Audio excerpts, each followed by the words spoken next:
Friends, இன்னைக்கு cooking tips தான் பார்க்க போகிறோம். நம்ம சமைக்கிறப்போ ஒரு சில பொருள் இருக்காது. அந்த பொருள் இல்லைங்கிறதுனால நம்ம அதை சேர்க்காம விட்டுருவோம். ஸோ டேஸ்ட் வந்து பார்த்திங்கன்னா நார்மலாக தான் இருக்கும். நம்ம சமைக்கிறப்ப ஒரு சில பொருளுக்கு பதிலாக இப்போ நான் சொல்ல போகிற பொருள் சேர்த்தா டேஸ்ட் வந்து ரொம்ப சூப்பராக இருக்கும். அதேமாதிரி ஸ்மெல்லும் வந்து ரொம்ப சூப்பராக இருக்கும்.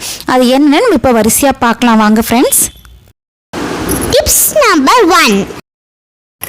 ஒரு சிலர் வந்து அடிக்கடி வந்து அடை தோசை வந்து ப்ரிப்பேர் பண்ணுவாங்க.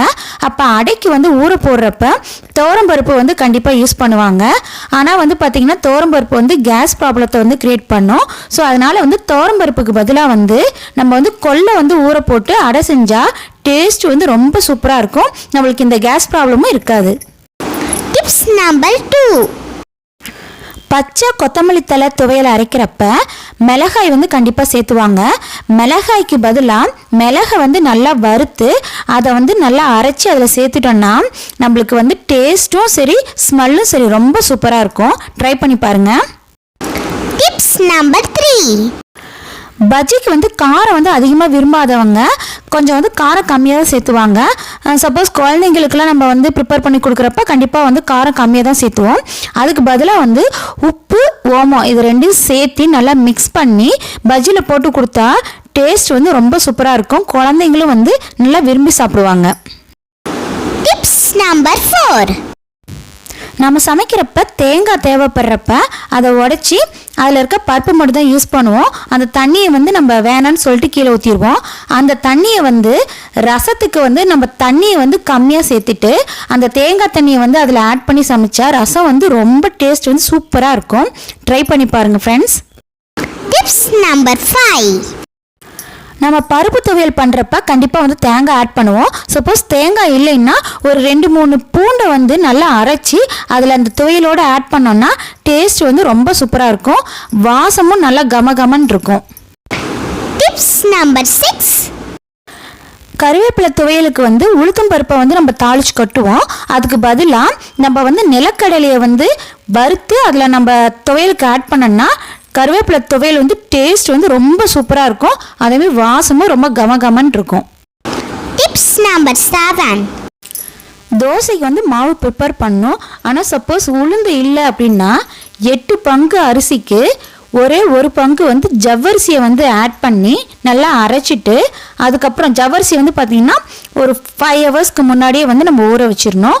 ஸோ வந்து 8 பங்கு அரிசிக்கு 1 பங்கு ஜவ்வரிசியை வந்து ஆட் பண்ணி அரைச்சிட்டு அதோட உப்பு அப்புறம் நல்லா புளிச்ச மோர் இதை ஆட் பண்ணி தோசை சுட்ட தோசை வந்து நம்ம நார்மலாக வந்து அரிசி உளுந்து ஆட் பண்ணுவோம் இல்லைங்களா, அந்த மாதிரியே இருக்கும். டேஸ்ட் வந்து ரொம்ப சூப்பராக இருக்கும். Tips number 8.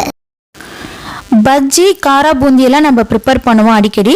ஸோ பஜ்ஜி காரா பூந்தியில் நல்லா உப்பி வரணும் அப்படின்றதுக்காக கொஞ்சமாக வந்து சோடா உப்பு வந்து ஆட் பண்ணுவோம். அது ஆப்போ சோடான்னு சொல்லுவாங்க. ஸோ அந்த மாதிரி ஆட் பண்ணுறப்ப நல்லா நம்மளுக்கு வந்து உப்பி வரும். அதுக்கு பதிலாக நம்ம வந்து பஜ்ஜி போட்டு எடுக்கிறதுக்காக வானலியில் வந்து எண்ணெய் வந்து ஊற்றி ஸ்டவ்வில் வைப்போம் இல்லைங்களா. ஸோ அந்த எண்ணெயை வந்து ஃபஸ்ட்டே சூடு பண்ணிவிட்டு நல்லா சூடாக இருக்க 2 கரண்டி எண்ணெயை எடுத்து நம்ம அந்த பஜ்ஜி ப்ரிப்பேர் பண்ணுற மாவில் வந்து ஊற்றி நம்ம பஜ்ஜி மாவை வந்து ப்ரிப்பேர் பண்ணி அதுக்கப்புறம் பஜ்ஜி வந்து நம்ம அதில் போட்டு எடுத்தோன்னா நம்ம நார்மலாக வந்து சோடா உப்பு போட்டால் எப்படி உப்பி வருமோ அதே மாதிரியே உப்பி வரும். ஸோ சோடா உப்புக்கு பதிலாக நம்ம வந்து சூடான 2 கரண்டி எண்ணெயை எடுத்து ஊற்றி ப்ரிப்பேர் பண்ணிக்கலாம்.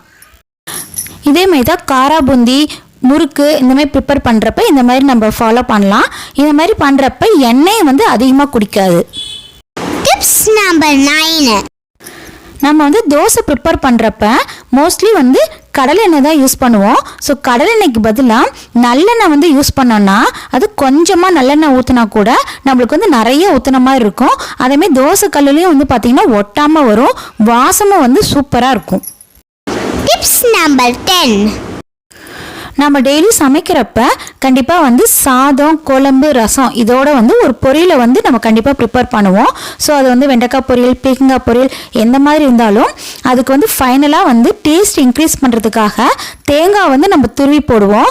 சப்போஸ் தேங்காய் இல்லை அப்படின்னா நம்ம வீட்டில் வந்து பொரி இருந்ததுன்னா அந்த பொரியை கூட வந்து நம்ம அதில் தூவி விடலாம். சூப்பராக இருக்கும் டேஸ்ட்டு. ட்ரை பண்ணி பாருங்கள் ஃப்ரெண்ட்ஸ். நான் சொன்ன இந்த பொருள்லாம் வந்து உடலுக்கு வந்து கண்டிப்பாக ஆரோக்கியமானது தான். அதே மாதிரி டேஸ்ட்டும் ஸ்மெல்லும் வேறு லெவலில் இருக்கும். நீங்கள் ட்ரை பண்ணி பார்த்துட்டு எப்படி இருந்ததுன்னு சொல்லிட்டு கமெண்ட் பண்ணுங்கள் ஃப்ரெண்ட்ஸ். இந்த வீடியோ உங்களுக்கு பிடிச்சிருந்தா லைக் பண்ணுங்க, ஷேர் பண்ணுங்க, மறக்காம இந்த வீடியோக்கு சப்ஸ்கிரைப் பண்ணுங்க. தேங்க்யூ, பாய்.